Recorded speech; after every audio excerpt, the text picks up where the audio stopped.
A'udzu billahi minasyaitonir rajim. Bismillahirrahmanirrahim.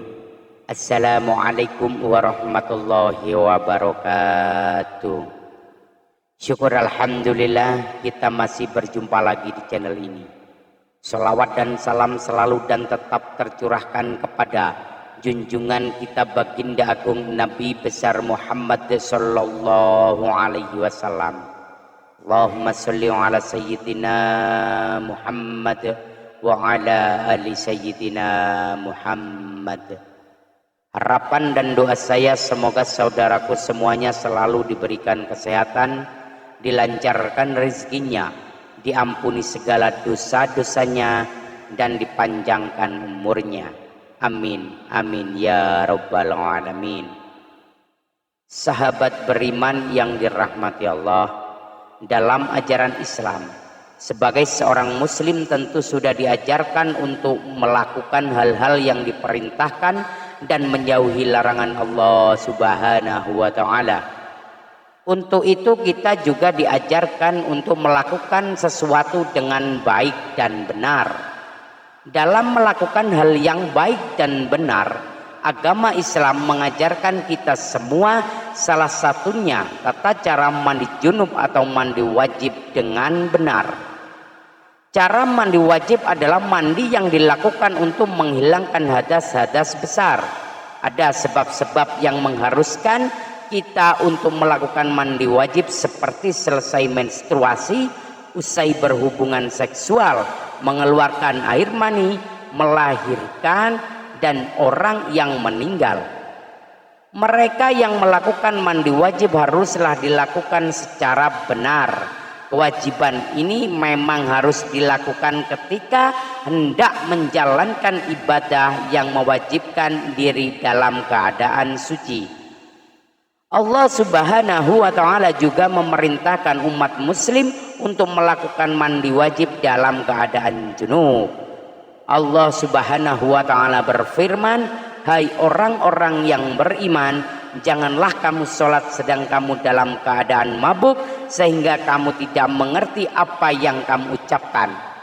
Jangan pula hampiri masjid sedang kamu dalam keadaan junub, kecuali sekedar berlalu saja hingga kamu mandi. Dan jika kamu sakit atau sedang dalam musafir atau datang dari tempat buang air, atau kamu telah menyentuh perempuan kemudian kamu tidak mendapat air, maka bertemulah kamu dengan tanah yang baik dan suci. Sekolah mukamu dan tanganmu, sesungguhnya Allah Maha Pemaaf lagi Maha Pengampun." Lalu apa saja 7 hal yang dapat membuat mandi wajib menjadi batal atau tidak sah? Yang pertama adalah ketika dilakukan dengan cara yang tidak benar. Mungkin saja ada poin-poin di mana tata cara mandi wajibnya lupa atau tidak sesuai. Dari Ibnu Abbas radhiyallahu anhu bahwa Maimunah berkata, "Aku pernah menyediakan air mandi untuk Rasulullah Shallallahu alaihi wasallam. Lalu beliau menuangkan air pada kedua tangannya dan mencuci keduanya 2 kali atau 3 kali. Lalu dengan tangan kanannya beliau menuangkan air pada telapak tangan kirinya, kemudian beliau mencuci kemaluannya. Setelah itu beliau menggosokkan tangannya ke tanah, kemudian beliau berkumur-kumur dan memasukkan air ke dalam hidung, lalu beliau membasuh muka dan kedua tangannya. Kemudian beliau membasuh kepalanya 3 kali dan mengguyur seluruh badannya. Setelah itu beliau bergeser dari posisi semula, lalu mencuci kedua telapak kakinya di tempat yang berbeda." Hadis riwayat Bukhari dan Muslim. Inilah tata cara mandi wajib yang benar sesuai sunnah Rasulullah Sallallahu alaihi wasallam. Yang pertama, bacaan niat membasuh hadas besar tanpa bersuara. Yang kedua, membasuh tangan sebanyak 3 kali. Yang ketiga, membersihkan bagian kemaluan dan sekitarnya dari kotoran dengan menggosokkan dengan tangan kiri. Yang keempat, mengulangi mencuci tangan. Yang kelima, basuh seperti biasa. Yang keenam, mengusap pangkal rambut sampai kulit kepala dengan jari-jari yang sudah dibasahkan dengan air. Yang ketujuh, membasuhkan kepala sebanyak 3 kali dengan 3 kali menimba air sehingga seluruh permukaan kulit. Yang terakhir, basahi seluruh tubuh secara merata dengan mengguyur dari ujung kepala hingga ujung kaki, dimulai dari bagian kanan lebih dahulu lalu bagian kiri. Demikianlah tata cara mandi wajib yang benar sesuai sunnah Rasulullah Shallallahu Alaihi Wasallam. Selanjutnya yang kedua, tidak membaca niat. Hal ini termasuk penting ketika hendak melakukan mandi wajib. Inilah yang membedakan mandi wajib dengan mandi biasa. Cara membaca doa niat mandi wajib pun dilakukan dalam hati atau tidak bersuara. Yang ketiga, tidak menggunakan air yang bersih. Ketika melakukan sesuatu yang akan mewujudkan kembali tubuh menjadi mandi wajib, haruslah dilakukan menggunakan air yang bersih. Namun jika dalam kondisi sulit mendapatkan air bersih, maka bisa dilakukan secara tayamum yang memiliki tata cara tersendiri. Yang keempat, ada bagian tubuh yang masih kering. Proses penghilangan hadas besar dengan mandi wajib haruslah membasahi seluruh anggota tubuh.